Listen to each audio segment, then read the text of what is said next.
Summer is coming to a close, and that means the streaming wars are about to get a lot more real. Apple released a trailer for The Morning Show, one of the big series slated to hit its Apple TV Plus service this fall. And Disney just gave us more details behind its slate of shows for the Disney Plus service that launches in November. Oh, of course, at the same time, Disney and Sony just got a divorce. Sony got custody of Spider-Man. We'll see what that means. Welcome to Fort Knox, rich ideas and powerful people. I am John Fort from CNBC, here at the NASDAQ market site overlooking Times Square. Back with me this week to talk media and tech, Ed Lee of the New York Times. Yes. Ed, great to have you.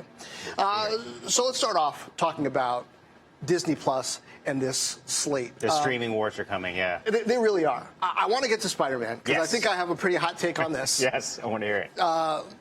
Not the traditional take, but I like a lot of what Disney's putting out there. Oh, the yeah. Mandalorian. Oh my God, it looks so good. Awesome. Yes. Right? If you're a Star Wars fan, that's exactly what you wanted. Everything about that, and of course we're just seeing the trailer, like it looked really great. And just that whole expo, their biennial fan expo that they did a great job of showcasing sort of the next things to come and making you excited for it. They had 300 people lining up just to pay in advance. They were doing like a special deal where you could get a 3-year commitment. You buy into it for 3 years, and you get a much more discounted price. I think everyone stood in line for that. So Ewan McGregor is going to reprise his role as Obi-Wan Kenobi, but for TV. So kind of bringing that Netflix, HBO type movie feel to TV. Also, 3 new live-action Marvel shows. We talked about The Mandalorian, She-Hulk, and Ms. Marvel. Also, maybe the female superheroes are going to get their due on TV, which they didn't so much get in the movies, because we expect bigger Black play on Widow streaming as well. than on the theaters. Yeah, probably. Yeah, exactly. And then Spider-Man. So here's the one, right? Here's the thing. I mean, everybody that I know who is into movies is talking about this. Long before Marvel was a big deal in movies, before Disney bought it, right? Exactly. Before Disney bought it, before Robert Downey Jr. signed up for Iron Man and really kind of made it, Marvel was on the ropes. The comics business was in steep decline, and they sold the movie rights to Spider-Man to Sony. Right? Yes. And Sony made a whole bunch of. I really liked the. I like the Tobey Maguire, that first series of movies that were great. The first 2 anyway. The third one was. But the first 2 I really liked, and then they rebooted it with Andrew Garfield, whatever. And now they had done this deal a few years ago, putting Spider-Man back into the MCU, into the Marvel universe. That Kevin Feige, the producer, and he was the sort of the creative hand, the creative producer guy behind that whole series, and of the rebooted Spider-Man with who's the guy? Who's the British guy who plays him now? I forget his name. Tom Holland. Tom Holland. You got it right. So it's funny. There's all these YouTube clips of him sort of blowing. Sort of plot points in like these interviews that he's known for. He's like a very funny guy. So I think that was an important part of the fandom around the new Spider-Man, because it's part of this whole Marvel universe. That's why you saw that reaction of, wait a minute, they're not going to be producing those Spider-Man movies anymore. It'll just be with Sony. So there'll still be Tom Holland, there'll still be Spider-Man movies, but it'll be a wholly Sony production. And you won't see Kevin Feige's hand. And I think that's the key. That's a concern, I think. Well, What's your take? Yeah. My concern is the other way around. I think Disney screwed up here. Okay. Disney's got the hot hand now. They just did the Avengers thing, wrote a lot of that on Robert Downey Jr. and then the other people who they brought in, who have not all turned out to be bankable movie stars outside of the comic book canon. I would point out, we saw how Men in Black that is did. True. So they brought this back. I think Tom Holland and the potential for Miles Morales, kind of the next version of Spider-Man, is some of the best young talent, the best young characters that Marvel has known in its canon right now. And we kind of forget, but this is hard to do because, Marvel's been on a streak. Making these movies is hard to do. The Hulk movies flopped. Oh, yeah. They were not good. They were not good, yeah. They were not great. They did well with Avengers. Who knows if they're going to continue to do well. They wanted to renegotiate the deal, Darth Vader style, Right, exactly, with Sony. right. So Sony bet on Spider-Man before this was a big deal. They were putting all the money up. Marvel was getting free money, 5% gross on the back end. Marvel wanted to renegotiate, put 50% of the money in, but then get 50% of the profits. Money out, exactly. And Sony said, no, we've been doing the Spider-Man thing for a long time. It's our biggest franchise. We're not going to give you half of that, please. Hello. Why would I give you half the equity in my house just because you're really good at selling or redesigning? No, you know what? houses, Actually, right? I think that's a convincing argument. I like your take. I think that makes a lot of sense. I think you're basically saying, well, you know what? They should have just kept up the current deal to maintain the relationship and, keep up that whole enterprise around Spider-Man, around the larger universe. Maybe have more spin-offs and streaming. I think you're probably right. I think that's a smart. Their argument was Kevin Feige's busy. He doesn't have time to spend on something that we don't have a lot of skin in the game. Yeah, that guy can't ever be busy. He's producing everything under the sun at this point. Like, of course he's not.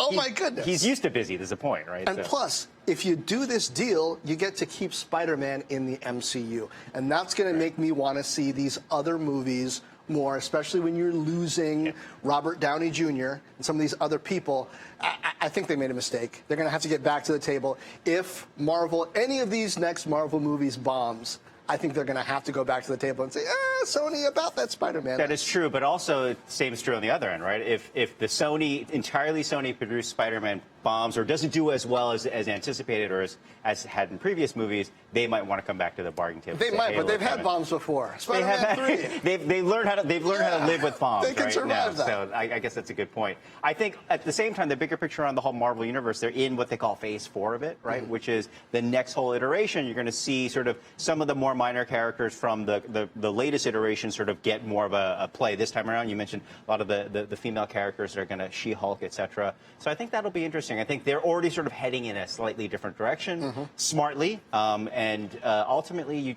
they've built this great fan base. People are going to come out. They're going to watch. They're going to sign up for the streaming service. So I think Disney sort of overall has done a great job. But I think you're right. I think with the Spider-Man thing, they probably took a misstep there.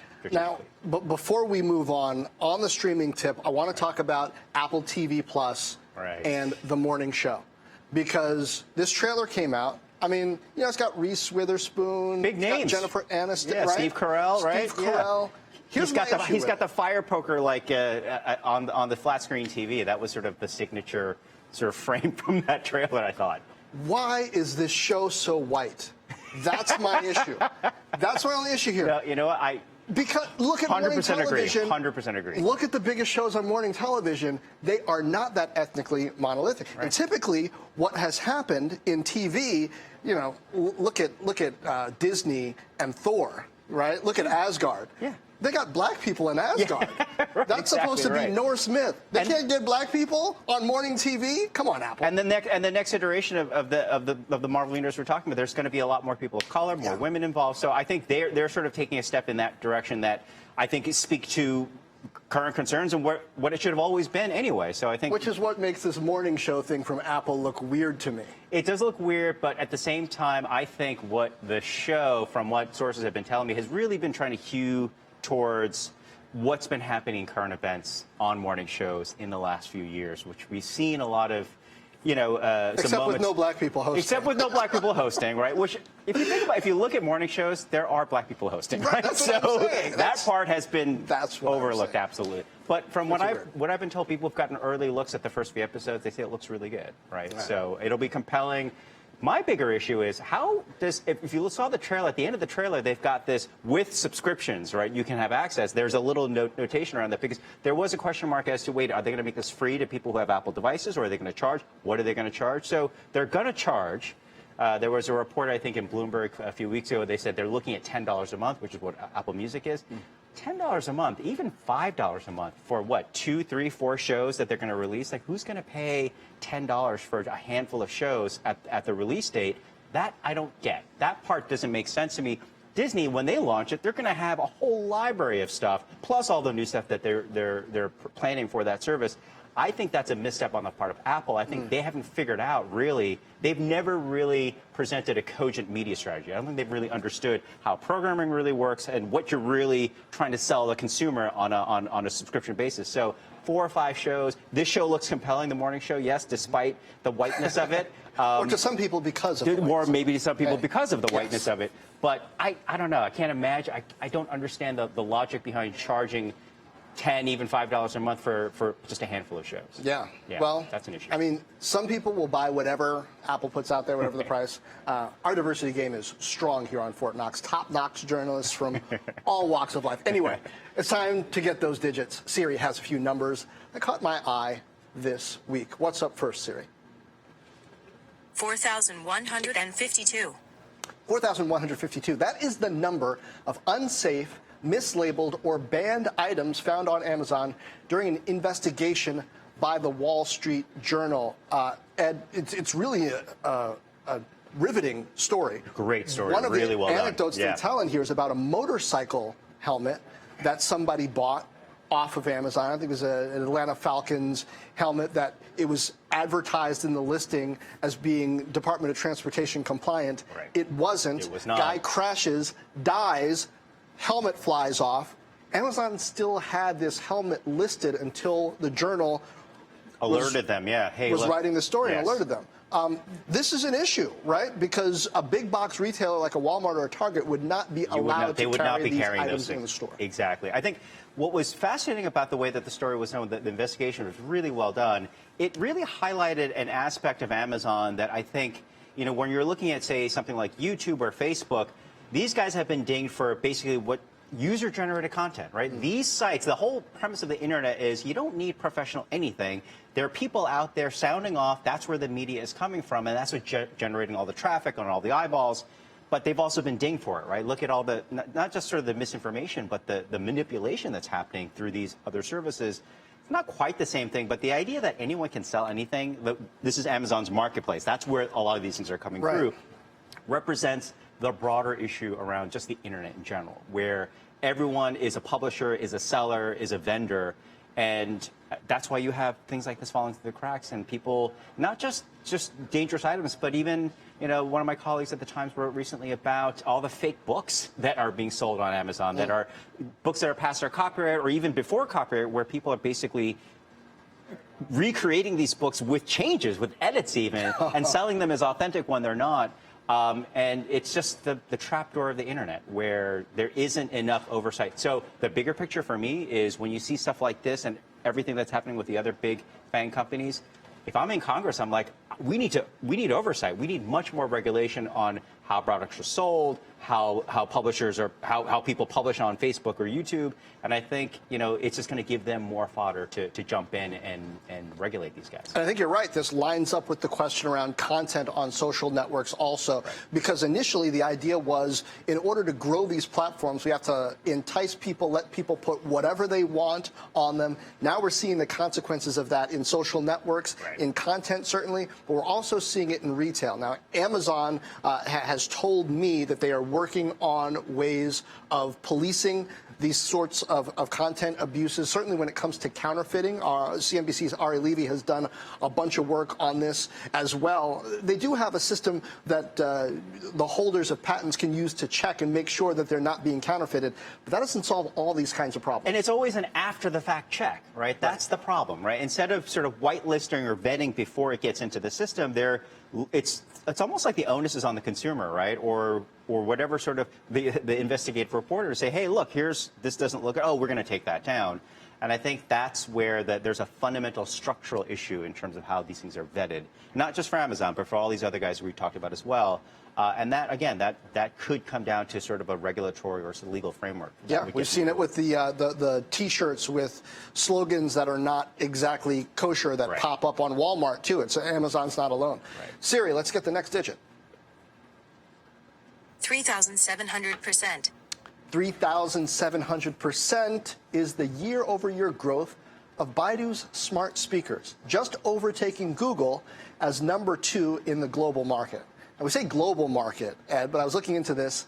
Really, it's China. It's the China market. That's sort of it. They own that market. Google, which they've been selling their smart speaker for a while. It's not available in China. You can't even sell it there. So Baidu also lowered the price. They kept lowering the price. They're probably improving the product as well. We don't know. We haven't had hands on it ourselves. So, I think lowering the price and then basically having effective exclusivity in that market, the largest market in the world, at least for electronics right now, I mean, yeah, they're going to see 3,700% increase. Whether it sort of breaks out of that market, who knows? I think that's a fair question. And I think that's what we're seeing now with tech in general, or tech or media, where you're seeing this sort of dual market, right? Where there's the Chinese market and then there's everything else.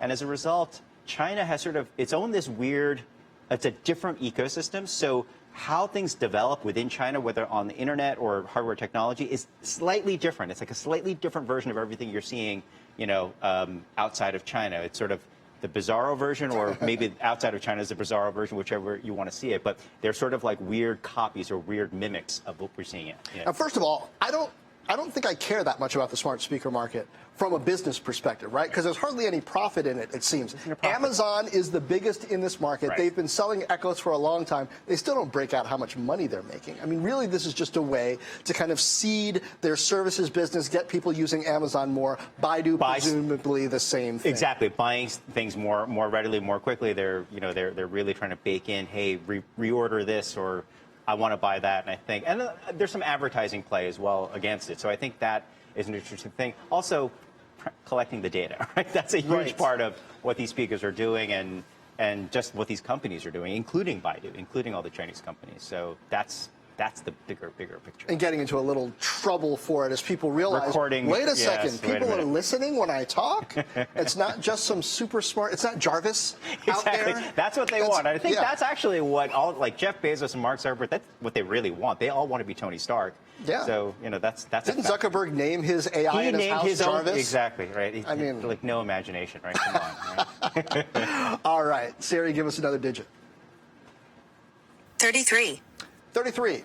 It's the number of theft and attempted theft of trade secrets counts against Anthony Lewandowski, former star engineer at Google and Uber. It's interesting.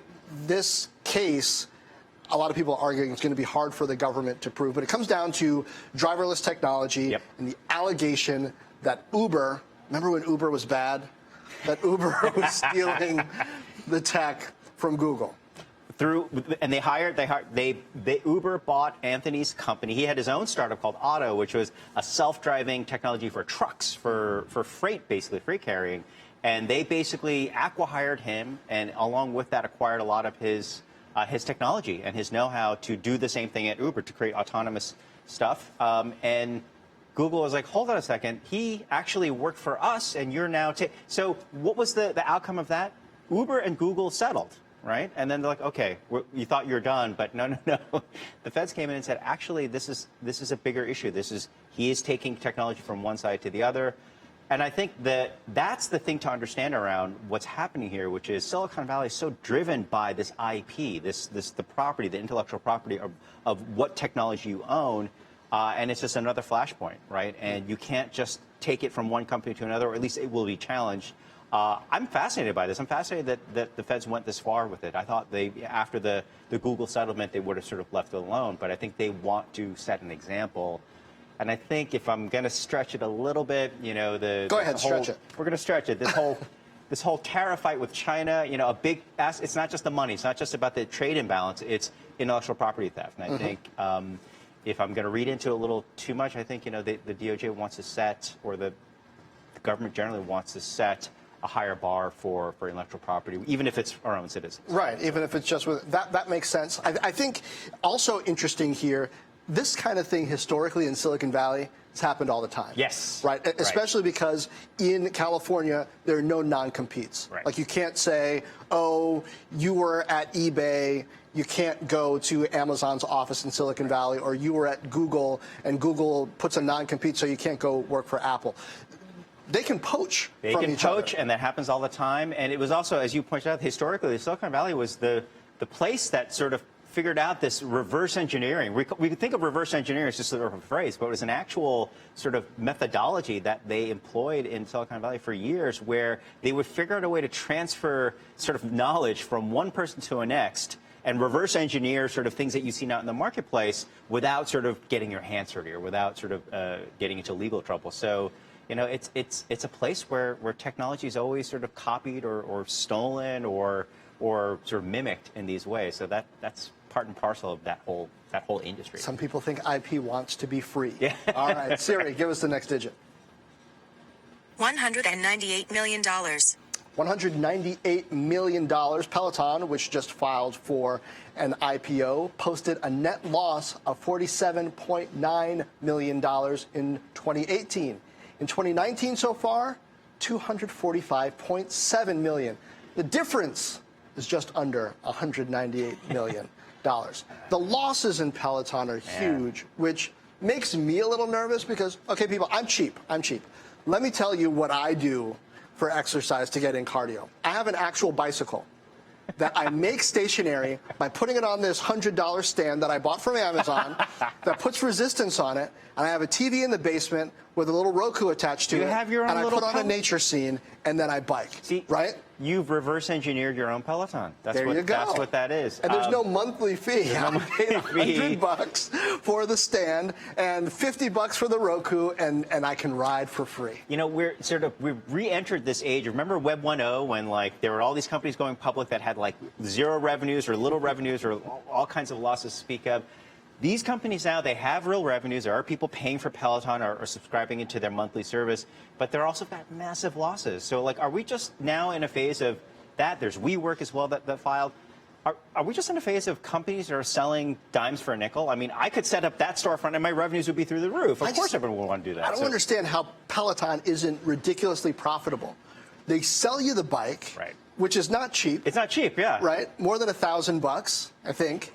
Right? And people are buying into the subscription as well. And then they're paying a subscription after that. And it's like the most fit people, I guess, who have money, who are already in on this. Like, the people who they get next are going to be the people who want to shove this thing in a corner and who aren't going to want to, stay on the plane. Right now, they have a 95% retention rate over 12 months. That's what they said. That is actually pretty impressive. I have to say, that's an impressive figure. Except that they're still not making money, even with churn that low, charging as much as they do. That makes me a little concerned. I think that's the thing. I think in terms of the value argument, it's still dimes for nickels. And I think the other sort of question around Peloton is, how do I value this company? What kind of a company are they? Are they a hardware company like Apple with some subscription sales? Or are they like a sort of a weird media company that has hardware to sell you that stuff? So I think, and then there's all these other aspects of what their business is, and that whole, like, who we are as a company statement in their filing. They want to be everything. They've listed everything under the sun as what kind of company they are,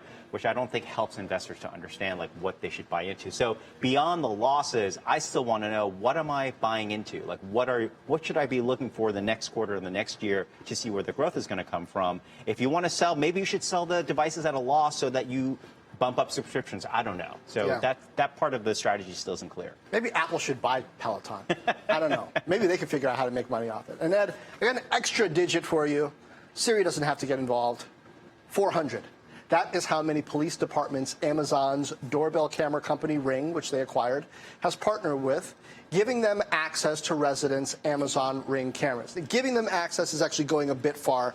They've partnered with them. The resident can say, cops, no, you don't. They'll be alerted, access. right? Yeah. They'll be alerted. The cops want to have access to your camera at a certain day and time, place, and they're asking the resident, can we do this? And you can say yes or no. I actually think that's a great idea. Why wouldn't you take advantage? I mean, a lot of times when cops are investigating, they're always looking for cameras. Are there cameras nearby? Mm-hmm. And then they go ask for access. This is just removing a bit of the friction. I think and as long as the homeowner is aware of that and they have the choice, I think that's the key thing. I have mixed feelings. Okay, here's why. You're the other side of this. On the one hand, I like that they're asking ahead of time. Right. And if the cops come and ask me, can I, take a look around your neighborhood, see your cameras, there's been some issues. Right. We had some car thefts in the neighborhood months back because people were leaving their car, not car thefts, but thefts out of cars. People were leaving their cars unlocked and people were just going in and saying, thank you very much. So I like it if they ask me, but if my neighbor across the street says yes, all of a sudden and I don't know about it, right. and all of a sudden they've got a camera on my house all the time, and I don't know about it, I'm not sure I like that. Yeah. No, I think, look, there's so many pitfalls to this, absolutely. I think it's clear that they need to see more of these contingencies out and see, like, well, in that instance, what do we do? Do we have to ask a whole radius of neighbors for access at that point? Which, effectively, they might want to do anyway, just if they're trying to monitor a certain situation. I think that's fair. I think also just in general, privacy advocates, I'm sure, will be like, this is a nightmare. Or it could be abused in a way that could be a nightmare. And we're not unused to hearing law enforcement agencies, whether it's on the NSA level or even sort of on a municipal level, sort of, skirting the law in terms of, privacy and getting access to information that they're not otherwise requesting on an appeals basis. So I think yes, there's potential for all kinds of abuse, not just from law enforcement, but from hackers, right? And that's the other side of this that I think, because these Ring doorbells... That worries me more than cops. Exactly. They're networked to each other through the internet, and so, I mean, that... I like cops. Cops generally do a good job. Yeah, they're trying to do their job. Rap. They want to protect. Yeah. If you can help them, great. And, if anything, also the cameras, if you think about it, in a lot of civil rights violations, it's not a bad thing to have either, right? It's not a bad thing to have. But if there's a police car sitting across the street and there's a cop watching my house for a long period of time, I start to wonder about that. But that's effectively what's happening if my neighbor gives the cops access to their cameras without telling me. So I would like for there to be some sort of neighborhood-wide notification if somebody has given the police access to their cameras. At least let me know. And we're also living in an age now where just this heightened suspicion, and I've seen them all the time on my Twitter timeline. I'm seeing these terrible video feeds of cops arresting black people in their own homes, and thankfully they've got cameras in their homes to record the incident. And you're like, yeah, that's not kosher, that's not cool. So it goes both ways. But again, I think if there is a certain level of transparency around how these cameras are used, it could be benefit for everybody. So. Absolutely. Right. And now it's time for Hard Knocks. This week's edition, just Elon Musk, Tesla's largest shareholder outside of Musk, telling German magazine Manager that Elon should step down as CEO, relax his role in the day-to-day operations. This comes in a week that several of Tesla's solar panels, remember Solar City, caught fire on top of Walmart stores. Well, actually, not in the same week that they caught fire, but Walmart sued Tesla over those fires, so they're still doing business with them. Meanwhile, of course, Elon also has SpaceX, as well as the Boring Company. Arguable that he's spreading himself too thin. It's not the first time that this shareholder has said, hey, Elon doesn't necessarily have to be CEO. Back in March 9th, I believe, he also made that statement. No ding on him specifically, but he can be a little erratic sometimes. He can be erratic also in terms of spending his time wisely. I mean, when they had factory issues with the Teslas, or not meeting their quotas or meeting their targets, like he would be sleeping in the factory floor to kind of get it right. Like that's admirable, like when you are a startup, when you're really trying to get something right. But he is responsible for several different companies, including Solar City, which is now part of Tesla. I think that's where the fallout comes from. So I think if the concern is you are being spread too thin, get managers in place who know what they're doing and have them sort it out. I think, again, that's not the Elon Musk way, for better and for worse, depending upon your point of view. But, I think if that's where it's coming from, I think that's a legitimate criticism. It's a legitimate claim to even step Steve off. Jobs needed Tim Cook. People forget. People forget. Yeah, Steve Jobs had a really rough time delivering hardware on time and on spec. The crazy delays he created himself as well, right, in terms of last-minute changes, or I don't want it to look like that. And some of them were good changes, and some of them were very sort of just aesthetic, like it kind of didn't matter, but it mattered to him. So, yeah, I think there's a good claim for why he should maybe move aside for some of those things. All right. Coming up next on the podcast, it's been a while, a one-on-one with Segment CEO Peter Reinhardt. He actually started off studying practically rocket science, aerospace engineering at MIT, ended up co-founding a unicorn company that's creating a platform for data. Find out how he did that. That is up next this weekend on the podcast. Meanwhile, that'll do it for us here on Fort Knox. Ed, thanks as always for being with me. Always fun to be here. Guys, we'll see you next week.